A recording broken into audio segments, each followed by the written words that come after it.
Kalau misalkan kita telat atau nggak tahu, Ya bisa mending. welcome to Bengkel K3.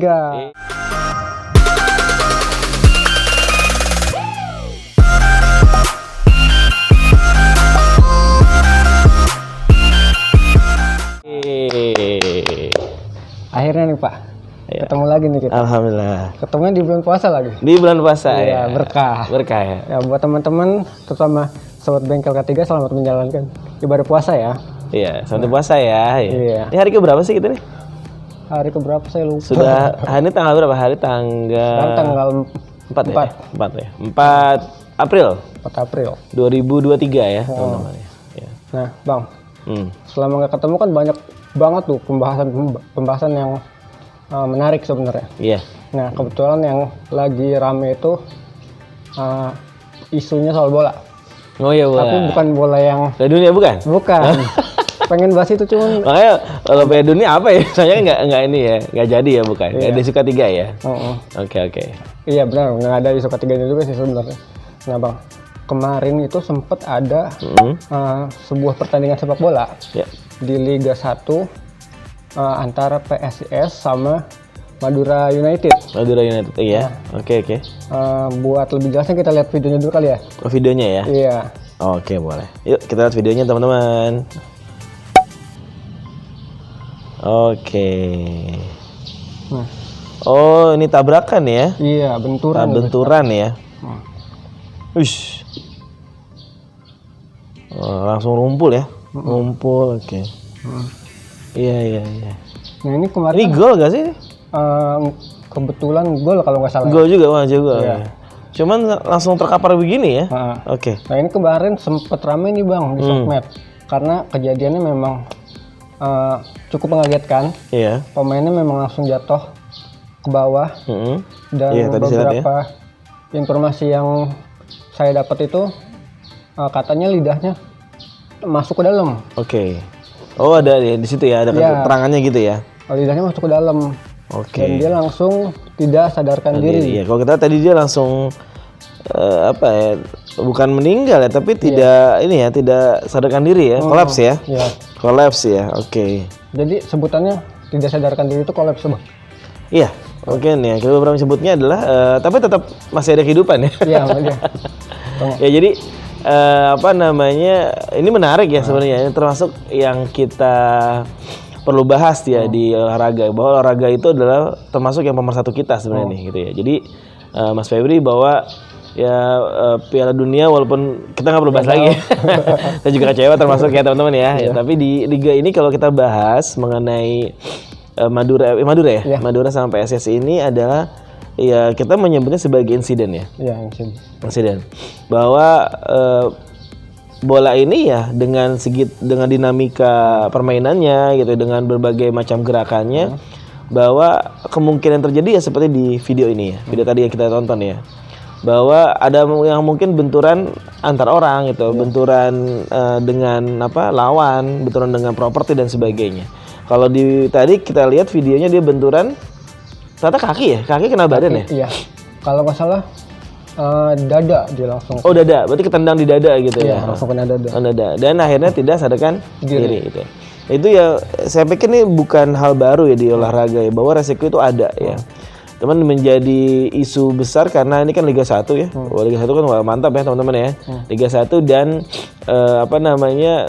saat terjadinya gol dia tidak sadarkan diri gitu ya. Kalau kita lihat tadi video tadi ya, di dalam videonya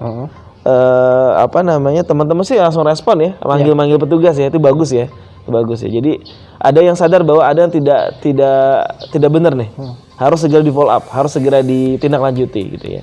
Untungnya seperti itu ya. Untungnya seperti itu karena biasanya kan ketika gol kan orang udah sibuk sendiri ya. Iya. Pada merayakan gitu ya. Iya, Yang lain agak gimana, tapi di sini temannya langsung sigap melihat ada rekannya yang tidak sadarkan diri dan katanya ada saat diperiksa ada lidah yang Masuk ke dalam. terbalik gitu ya. Oke.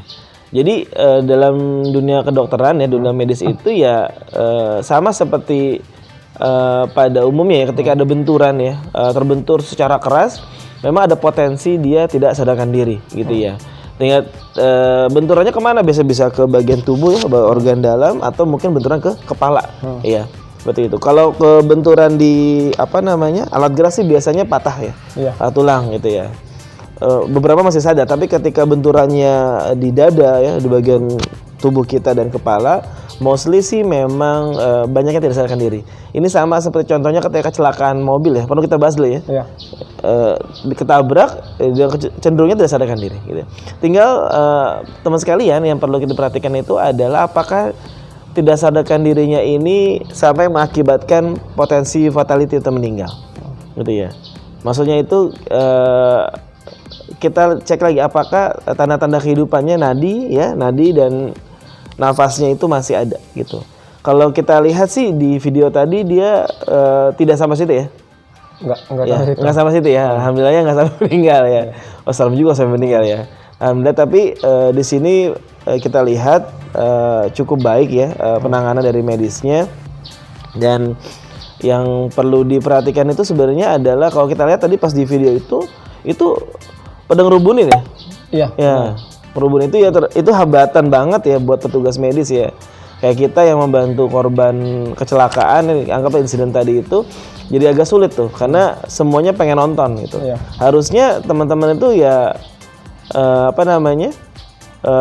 menjaga jarak saja gitu, memberitahu ke petugas medis, kemudian menjaga jarak ya, dari jauh saja, nggak perlu dekat-dekat gitu ya. Kalau sedikit aja tidak disadari bahwa ada yang kolaps ya, kemudian lidahnya menutup ke bagian saluran nafas, dikhawatirkan malah ada masuk dalam kategori sumbatan nafas. Nah itu yang bisa meninggal. Ya, jadi nafas yang tidak nafas yang tertutupi dengan sesuatu apapun ya, baik benda asing maupun anggota tubuh sendiri, ketika tidak ada saluran yang masuk ke dalam udara yang tidak masuk ke dalam saluran tubuh ya, saluran pernafasan, itu yang dikhawatirkan menjadi bisa meninggal.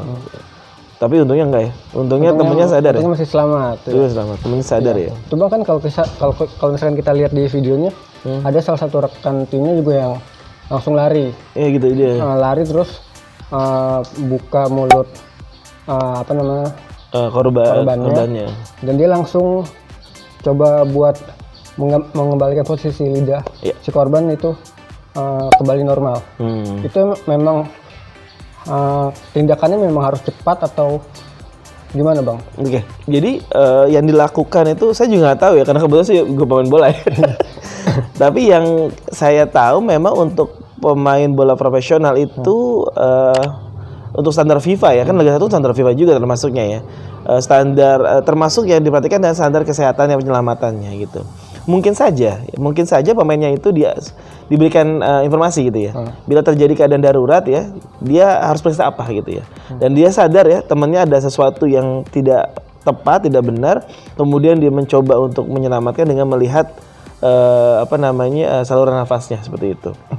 Ya, mungkin diajarin juga tuh Mas Febri sama klubnya di sana gitu. Mungkin aja seperti itu sih. Berarti ini ya bang, kalau misalkan kita telat atau nggak tahu, bisa jadi korban yang tadi tersumbat napasnya karena lidahnya tertutup bisa aja. Iya, bisa meninggal. Bisa meninggal, betul. Itu yang dikhawatirkan gitu ya. Jadi ini kita menyebutnya sebagai mungkin bagian dari choking. Choking itu tersendak gitu ya. Tersendak itu artinya ada benda yang akhirnya menutup saluran nafas kita gitu. Kalau kita tidak lakukan penanganan segera, itu bisa fatal. Itu sangat fatal. Iya. Dan ini kan sebenarnya sumbatan napas bisa banyak bentuknya Mas Febri ya. Kalau di sini kasusnya karena dia lagi main bola, jadi nggak ada mungkin benda asing ya. Tapi bentuk-bentuk yang lain misalkan kayak kita makan bakso nih, bakso gedean nggak dikunyah gitu ya. Akibatnya baksonya ngeblok bagian saluran tenggorokan kita, nafas kita. Nggak bisa nafas juga sama, konteksnya seperti itu. Udaranya nggak boleh terhalang masuk gitu. Dan ini sudah bener banget, keren banget ya, sudah disigapi oleh teman-temannya ya. Dan alhamdulillah tidak semuanya euforia ya, langsung larian menyambut kemenangan tadi, tapi dilihat temannya dan lakukan pertolongan. Seperti itu. Nah bang, kan itu kan posisinya dia ada benturan ke dada ya. Iya. Nah saya sempat kepikiran juga nih, misalkan si korban itu ada retak di rongga dada.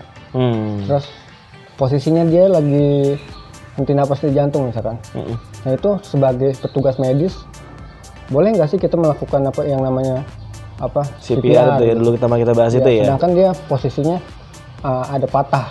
Gitu. Oke, ini bukan pertanyaan pertama yang sering ditanyakan ya, bahwa pada kasus kecelakaan ya ada kalanya dengan kondisi korbannya lemah misalkan, ada kemungkinan dia patah pada bagian tulang bagian dalamnya gitu ya, tulang-tulang rongga dadanya. Tapi kondisinya saat itu mungkin diperkirakan ada henti napas, henti jantung. Jadi gimana nih gitu ya? Sama-sama patah dong. Oke, teman sekalian, jadi sobat Bengkel K3, ini adalah pertanyaan umum yang dilakukan. Jadi ketika kita melakukan menemukan henti napas, henti jantung ya, sebenarnya agak sulit ya mendeteksi patahnya di mana. Ya, yang paling gampang henti nafas jantung tersebut gitu ya. Karena kalau 5 menit saja, 5 sampai 6 menit saya tidak lakukan pertolongan, meninggal dia. Bisa meninggal Kalau tidak menolong. Kalau memang kasusnya henti nafas, henti jantung. Jadi cepat sekali waktunya. Ya. Nah, kalau patah tulang itu memang perlu deteksi lagi gitu ya. Ya. Sekali lagi, apakah memang benar ada patahan pada bagian dada, karena mungkin ketendang sampai patah. Tapi itu sulit Mas Febri, sulit deteksi. Dia harus dibuka ya, di asesmen lagi apakah benar ada patahan pada bagian dada. Tapi pun kalau patah dia masih bisa disambung.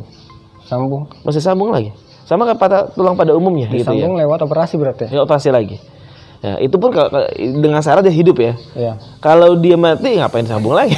Nah, itu teman-teman ya. Jadi kalau kita tidak nolong nih pada bagian vitalnya bagian vitalnya, kita mengurusin pada bagian tulangnya, meninggal kan. Jadi nggak perlu juga akhirnya kan disambung juga karena sudah meninggal. Jadi yang kita utamakan tadi adalah bagaimana kita bisa mengembalikan henti napas, henti jantungnya pada sedemikian awalnya, seperti itu.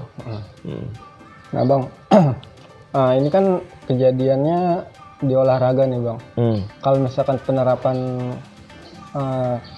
kita lah sebagai orang awam, kalau misalkan kejadian hal yang sama, apakah memang terus kita nggak punya basic buat buat bantuan hidup dasar misalkan atau CPR, itu gimana Bang? Oke, di olahraga memang termasuk yang ini ya, tidak hanya masalah bola ya, pencak silat misalnya, itu kan berantem ya, taekwondo ataupun atletik ya, senam atletik yang banyak melakukan gerakan, potensi eksiden itu pasti ada gitu ya.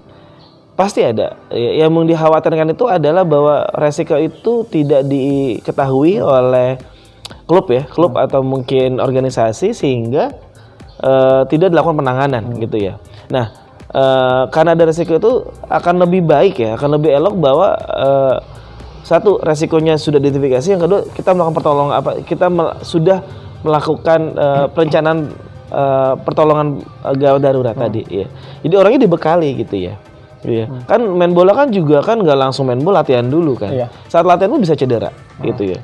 Taekwondo misalkan berantem pukul-pukulan kan gitu ya. Ada resiko juga cedera, luka lebam gitu ya.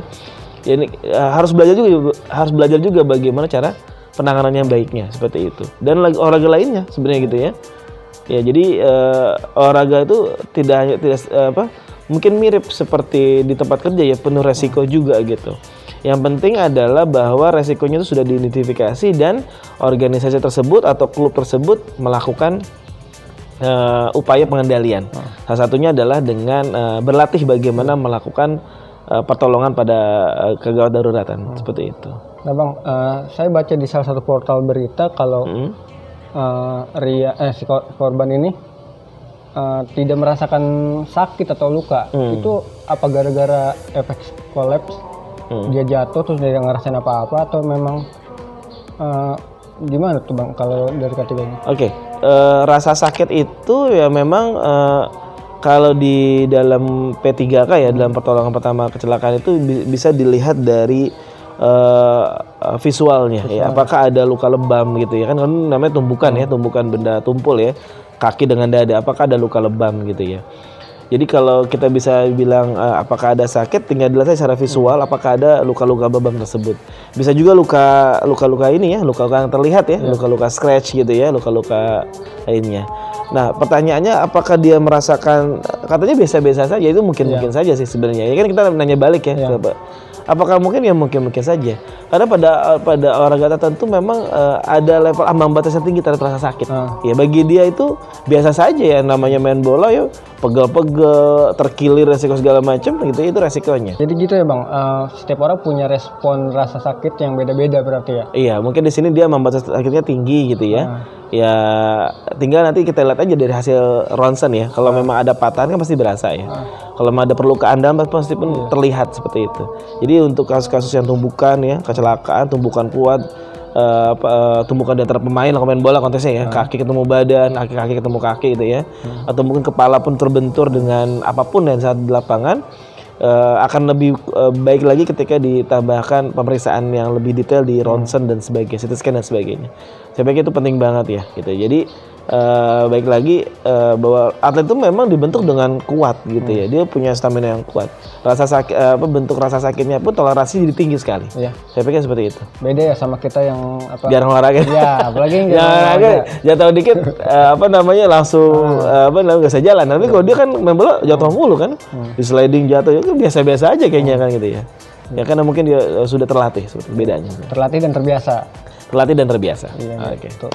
Nah, itu tadi Sobat Septra sebenarnya pengen ada bahasan banyak banget nih yang kebetulan kan karena kita memang udah lama gak ketemu nih Bang. Iya, nanti kita bahas lagi yang topik-topik yang lebih menarik lagi. Ya, yang lagi rame di ini ya, di dunia persilatan. Silat yang mana? Ceritanya seperti itu ya. Iya, gitu. Nah, Sobat Bengkel K3 buat Sobat Bengkel K3 yang pengen atau punya pertanyaan seputar K3, boleh langsung komen di bawah. Jangan lupa nanti juga di subscribe YouTube kita, di like juga, sama di komen juga. Gitu. Ingat, subscribe itu tidak bayar. Tidak bayar, gratis. Rasa itu gratis. Oke. Nah, segitu aja pembahasan kita buat hari ini. Saya Febri. Saya Fauzan. Pamit undur diri, dadah. Dadah. Assalamualaikum.